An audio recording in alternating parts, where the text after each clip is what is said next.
रोंदा हाँ मेरे रोमन दा अज हाल सुनो। हाय हाय क्यों क्यों आही भर भर रोंदा हाँ मेरे रोमन दा अज हाल सुनो। रात रो रो डीहा राती मैं क्यों कीचन अखी लाल सुनो। मेरी दीद च दीद मिला के सब कन खोल के मेरी गाल सुनो। जिमें मैं रूह नाल सुनेंदा प्या इवें तुसां भी दिल नाल सुनो। मेरे मुँह ते क्यों नहीं खिल सजदी मेरी सारी मूंझ मलाल सुनो। मेरी सोच च सोच मिला के अज सब अपने छोड़ ख्याल सुनो। तुसां सुन रोवो मैं आख रोवां वल देवन हाल दी चस होसी। कोई शोर शराबा ना होवे वल कील मकाल दी चस होसी। तो हुण सुनो क्यों रोंदा जो जेंदी सुधनी केड़ी जेल च है वदा ऊ कैदी वीर को रोंदा हाँ। मैं पहले अर्ज कर गया कुछ अरसा पिछू ते बैसो जो जेंदी सुधनी केड़ी जेल च है ऊ कैदी वीर को रोंदा हाँ।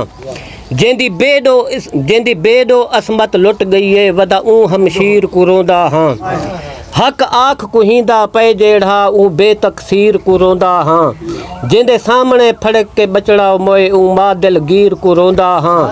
जेकू भोएंदी जन्नत आहदे हिन उंदी चा तस्वीर को रोंदा हाँ। जिंदे वसदे वासी बेवस हिन ऊ डेह कश्मीर को रोंदा हाँ।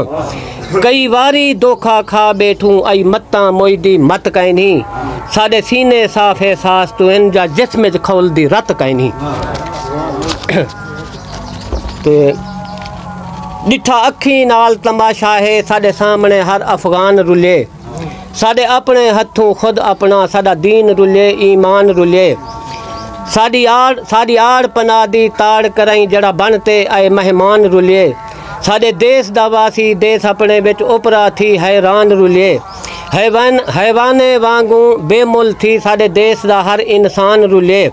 खुद अपने मुँह तो आखना पे साडी इज्जत गैरत शान रुले। रल गैरे नाल भिरा साडे घर साडे को संध मारी है। कीती माधर दी दे नाल सफा खुद अपने पुत्र गदारी है।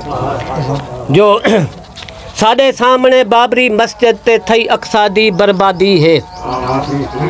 साडे सामने बाबरी मस्जिद ते थई अक्सा दी बर्बादी है।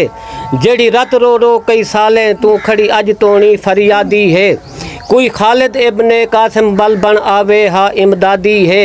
हर शहर ते चौक बाजार दे विच इहा मिलदी रोज मनादी है। उथ रोज जनाजे चबदे हिन इत घर घर दे विच शादी है। किवें हथ विच पा हथियार टुरे साडा गबरू खेड दा आदि है। साडे सिर ते कर्ज है करबल दा किवें सिर तू कर्ज अदा थी सी। एक बे दे मुंह तो देख कराई वदे आहदे हैं हुण क्या थी सी। जो आखिरी बंदे जो सद्दाम बारे कहीं सोचा नहीं तोड़े मुखलिस हर इंसान दहा। सद्दाम बारे कहीं सोचा नहीं तोड़े मुखलिस हर इंसान दहा। खड़े मूढ़े नाल रला मूढ़ा हक बनदा पाकिस्तान दहा। हथों को अड्डे मिल गए हैं जड़ा दुश्मन दीन ईमान दहा। जड़ा मुसलमाने कम कीते इहो कम क्या मुसलमान दहा। उत थींदी रही बमबारी है जित रोज़ा पीर पिरान दहा। करबल ते बंप वसाए गए हैं भावे रोज़ा शाह मर्दान दहा। हाथ झल झल जख्मी शल थी गन जब रुस गया रब आली है। जड़ी फलक दो आ भिजेंदे हैं वल आंदी वापस खाली है।